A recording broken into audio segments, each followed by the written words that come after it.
Warrior captain for Braden Yeager on the left wing, moving it back across, they score!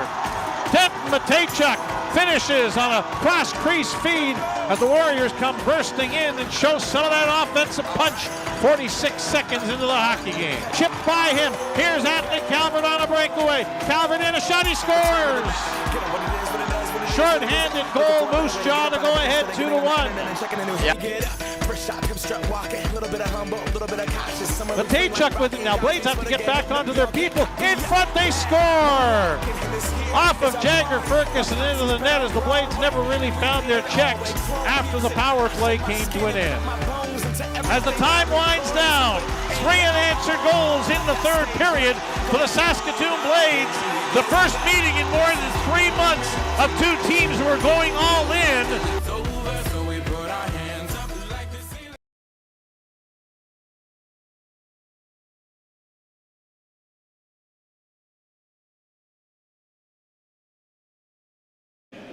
For 40 minutes, the Moose Jaw Warriors were putting together a strong road game against the best team in the Western Hockey League. However, in the third period, Saskatoon showed why they've locked up top spot in the Eastern Conference, scoring 3 unanswered goals and taking round 1 of this home-and-home series. Now, we're getting set for round 2 here tonight.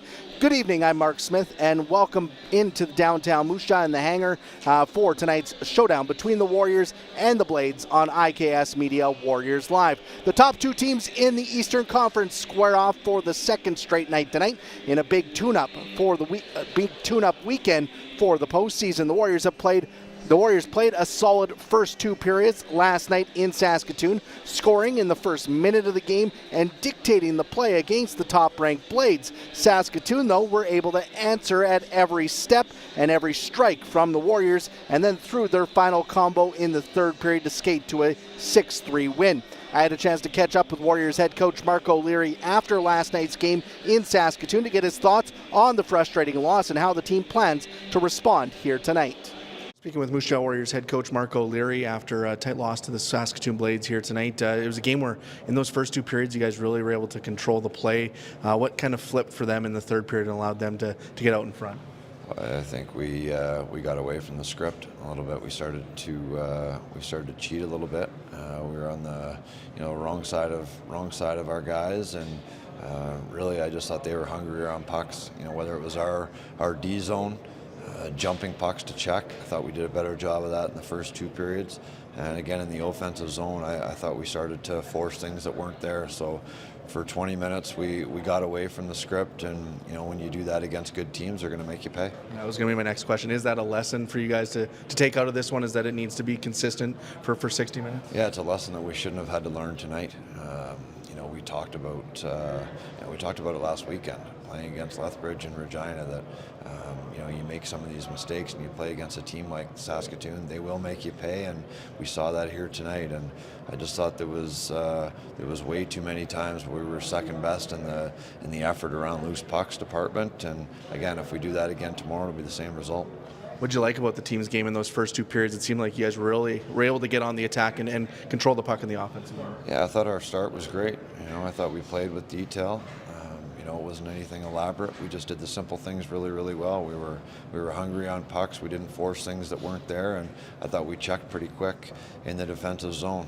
A big part of it is our home plate coverage, and for two periods I thought we dug in that area. But again, for 20 minutes, for whatever reason, we didn't sprint back inside, and we weren't willing to compete hard enough to come up with loose pucks. Obviously, momentum swings a lot during games. How important tomorrow will it be to try to control the momentum and keep it on your guys' side? Yeah, I think when things are going right and you have the momentum, you have it for a reason. So I think the goal and the plan for us is to continue to stick with it. I think it's gotten our way at different times this year. Is when things go well, we deviate from what is causing that. And tomorrow it needs to be a little bit different, more consistent throughout the 60 minutes, or again, it'll be the same result. Nice to have another shot at them tomorrow night. Yeah, there's no team that we'd rather play tomorrow than Saskatoon, and should be good. Well, thanks for joining me. Thanks, Mark.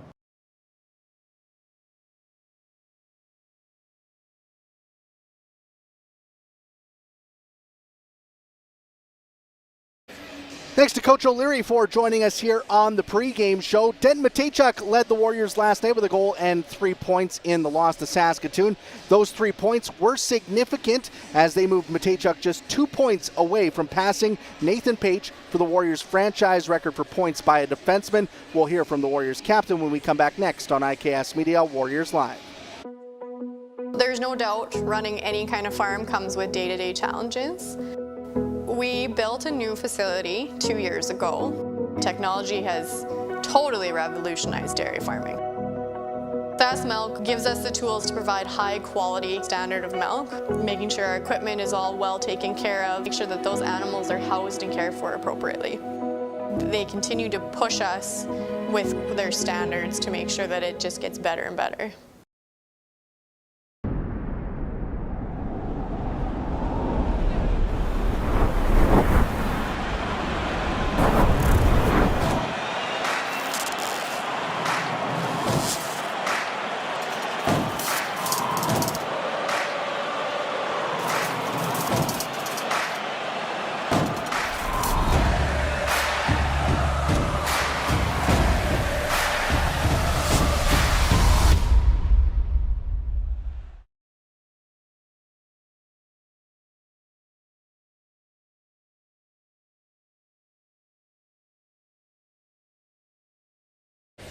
Welcome back into the Moose Jaw Event Center as we continue to make our way towards puck drop between the Warriors and the Blades here in a big battle in downtown Moose Jaw. Saskatoon taking the first half of this weekend home and home set with a big 6-3 win in Saskatoon last night. I had a chance to speak with Warriors captain Denton Matejchuk after that game. Speaking with Moose Jaw Warriors captain Denton Matejchuk after a narrow loss here in Saskatoon tonight. It was a game where through 40 minutes it was real tight. What happened in that third period that allowed them to flip the game in their favor? Yeah, I thought, we played hard for 40 minutes. There was mistakes, but overall we didn't give up and we played hard. And then in the third, we just kind of came out flat, and they got one pretty early, and then we just kind of took a back seat and let them take it to us. So, it's something you live and you learn from that. They're a team of momentum. When they get it on their side, they can really get rolling. How important is it for you guys to make sure you keep the momentum on your side in games? Yeah, for sure. Especially with this crowd tonight, they have it on their side, and yeah, it's they're a momentum team. They get going, and you got to be able to put a stop to that. In the first two periods, what did you like about the team's game and how you guys were able to control the play? I think we kept a lot of pucks alive. We had good breakouts, and we didn't really play a lot in our zone. I felt like a couple of shifts we got extended, but other than that, we're pretty good, and that's what gave us success in the first 40. Obviously, power play is something you guys would like to clean up going into tomorrow night. Yeah, I mean, I thought we had good looks in the first period, and then it kind of fell asleep in the second. Those can definitely swing games too, swing the momentum. Getting a power play goal or killing off a penalty kill can also give you momentum. So, it's one of those things where we need to capitalize on that. Sure. Going back home for the big game tomorrow night, a rematch. What are you guys looking for out of that one? Yeah, I mean, solid 60 minutes. That's what we got to start with, beat our mindset, and they're in the exact same boat as us. They played tonight, and they got to travel to us tomorrow. So there's no excuses. We have to go out there and play. Awesome. Thanks, Dan. Yeah, thank you.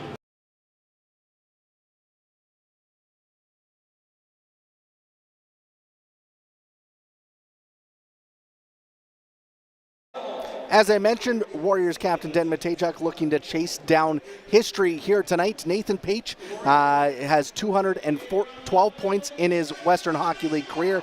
Den Matejchuk now sitting with 211, just 1 point back of tying Nathan Page for the all-time record for points by a defenseman, and looking to break that here tonight. Would be a special moment, a record that stood for over 20 years now. For if Den Matejchuk would be able to break that, would be a significant milestone for the Warriors captain, who has put together an incredible season here this year for the Moose Jaw Warriors, and a incredible career to get to that point in the past 3 seasons. So we'll hopefully see Den Matejchuk get a couple of more points here tonight. Let's take a look at the starting lineups between these two squads, and we'll start with your Moose Jaw Warriors, who will have Jackson Hangar back between the pipes. In 52 appearances this season, he's 34, 15, 0, and 2 on the year. The 34 wins, the most in the Western Hockey League. He has a 3.07 goals against average and a 909 save percentage. On the back end, Den Matejchuk will get the start here tonight. 17 goals, 71 points on the season. Both are career highs for the Columbus Blue Jackets first-round pick. Kalen Parker will be his defensive partner. 6 goals, 37 points on the year for the Minnesota Wild draft pick. Up front, the Warriors will start the Braden Yager line. Yager, 32 goals, 79 points on the year. His 79 points are a career high, and looking to track down a career high in goals as well. On his right wing will be Jagger Firkus, 51 goals, 112 points, lead the Western Hockey League for the Seattle Kraken second-round pick. And on the left wing, Pavel McKenzie, 13 goals, 34 points this season for the rookie out of Cumberland House, Saskatchewan. Moving over to the Saskatoon Blades, who come in with a 47-12, 2-3 record, leading the Western Hockey League.